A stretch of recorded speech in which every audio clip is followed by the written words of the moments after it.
मामा की मौत के पीछे राज। किस्त 9। काली गाड़ी मुसलसल हमारा पीछा कर रही थी। इलेशा और मैंने अपनी रफ्तार तेज कर दी, ये समझते हुए कि शायद अब्बू हमें वापस घर ले जाने आए हैं। मगर जब मैंने मुड़कर दोबारा गाड़ी को देखा तो वो अब्बू की किसी भी गाड़ी जैसी नहीं थी। अब्बू के पास कभी बीनज़ नहीं थी। इस घबराहट के लम्हे मैंने इलेशा को कहनी मारी और पूछा कि जिस बॉयफ्रेंड को हमने कुछ देर पहले फ़ोन किया था, क्या उसके पास बीनज़ है? उसने बेदिल्ली से सर हिलाया और पीछे आती गाड़ी की तरफ देखा। नहीं, मुझे नहीं लगता, ये वो नहीं है, इलेशा ने उलझन और खौफ के आलम में कहा। सच अभी भी इसके लिए अजीब, कच्चा और तकलीफदह था, मगर मैं किसी हद तक सब कुछ समझ चुकी थी। क्योंकि दिल के किसी कोने में मुझे पहले ही शक था कि मामा की मौत में अब्बू का हाथ है। अभी हम कुछ समझ ही रहे थे कि अचानक अब्बू की गाड़ी बीनज़ के पीछे नमूदार हो गई। मुझे लगा था वो हमारा पीछा नहीं करेंगे। कुछ देर पहले इन्हें रोते देखकर मैं खुद भी सदमे में थी। अब्बू की गाड़ी तेजी से आ रही थी, मगर उसी लम्हे काली बीनज़ हमारे आगे आ गई। इसकी खिड़की नीचे हुई और दरवाज़ा खल गया। एक गोरा रंगत वाला लड़का, जिसकी उम्र 25 के करीब लगती थी, भूरी आंखों के साथ, ऐसी आंखें जो बहुत कुछ कह रही थीं। उसकी आवाज़ तेजी से आई, अंदर आओ। इलेशा और मैंने एक लम्हा भी ज़ाया न किया और फौरन गाड़ी में बैठ गईं। इसने फौरन रफ्तार बढ़ा दी। अब्बू अभी भी हमारा पीछा कर रहे थे।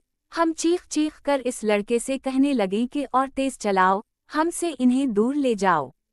यूं हम बिलाखिर अब्बू की नज़रों से ओझल हो गए। इस लड़के ने अपना नाम अहमद बताया। इसने हमें रात के 3 बजे घबराहट में तेज चलते देखकर अंदाज़ा लगा लिया था कि हम किसी बड़ी मुश्किल में हैं। इसने बताया कि वो लागूस से बिजनेस ट्रिप से वापस आ रहा था। इसकी फ़्लाइट मिस हो गई थी, उसीलिए वो ऐन वक्त पर वहाँ मौजूद था और हमें बचा सका। इलेशा की आंखों में इसके लिए अजीब सी चमक थी, और जब उसने पूछा कि हमारे साथ क्या हवा है तो वो सब कुछ बताने ही वाली थी कि मैंने उसे रोक दिया। मेरी आंखें नमी से भर गईं। मुझे इस पर मुकम्मल एतमाद नहीं था। मुझे किसी पर भी एतमाद नहीं था। वो हमें अपने महल नुमा घर ले गया और बार बार यकीन दिलाता रहा कि वो सिर्फ मदद करना चाहता है। मैंने बगैर पलक झपकाए साफ कहा, अगर वाकई मदद करना चाहते हो तो कल हमें पहले पुलिस स्टेशन ले चलो। इस रात इलेशा और मैंने उसके गेस्ट हाउस में क़याम किया। हम में से कोई भी सो ना सका। इलेशा ने मुझसे पहले यकीन न करने पर माफ़ी मांगी। आंसू इसके चेहरे पर बह रहे थे। हम दोनों एक दूसरे से लपट गईं और मामा को इंसाफ दिलाने का वादा किया। अगले दिन हमने निहाया। अहमद हमारे लिए नए कपड़े और खाना ले आया। मैंने उसकी आंखों में खुलूस और नरमी देखी। दिल का कोई हिस्सा इस पर यकीन करना चाहता था, मगर दिमाग अब भी मुज़ाहमत कर रहा था। हम मुस्कुराए और इसका शुक्रिया अदा किया। थोड़ी देर बाद हम पुलिस स्टेशन पहुंच गए। अगर वाकई अब्बू हमें ढूंढना चाहते तो वो कल ही ढूंढ लेते। अगर वो हमें नुकसान पहुंचाना चाहते तो घर से निकलने से पहले ही कर सकते थे। शायद उनमें अभी कुछ इंसानियत बाकी थी। आंखों में आंसू लिए मैंने पूरी कहानी सुनाई, अपनी 16वीं सालगिरह से लेकर अब तक सब कुछ। मैंने बताया कि हमने मामा के कमरे से चीखें सुनी थीं और कैसे अब्बू ने कहा था कि वो सोएं और कभी ना जागें। मैंने बताया कि हम बरसों झूठ में जीते रहे और कैसे मामा की बेचैन रूह मेरे पास आई।